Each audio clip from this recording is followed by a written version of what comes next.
Welcome to the Daily Intelligence Brief from IntelStor for the 2nd of January 2026.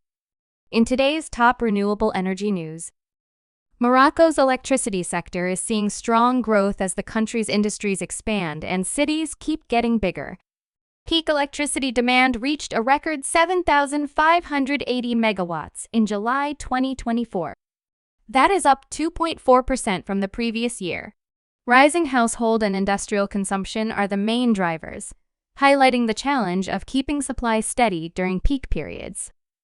By the end of 2024, the country's total installed electricity capacity hit 12,017 megawatts, a 5.2% increase from 2023. Colombia is unlikely to meet its 2026 target of 6 gigawatts of renewable capacity. As of December 2025, the country has added just 2,000 megawatts of new clean generation. Of this total, just under 1,400 megawatts comes from utility-scale projects, while the remainder corresponds to distributed generation.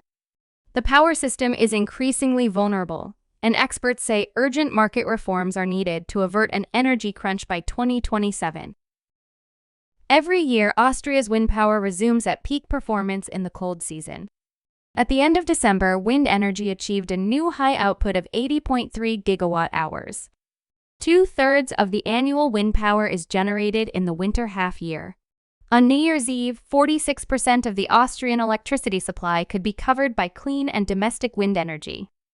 Wind power thus supplies a particularly large amount of electricity precisely when solar energy is scarce and rivers carry less water. The Egyptian government has noted its plan to commission a new wind power facility in 2026. The planned 2-gigawatt Red Sea project is being developed by ACWA Power, a regional leader in the wind power market.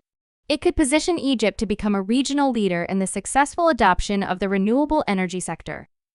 ACWA Power has signed a 25-year power purchase agreement with the Egyptian Electricity Transmission Company to build the project at an estimated $2.3 billion price tag.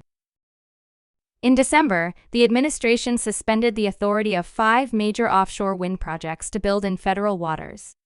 It did so by pausing leases granted to them by the federal government, allowing for the use of the ocean, alleging national security concerns. On Friday, Empire Wind sued the Trump administration.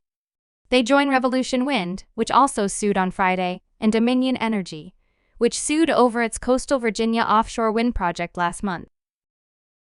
You can learn more about all of IntelStor's market and sales intelligence offerings at www.intelstor.com and subscribe to our channel today.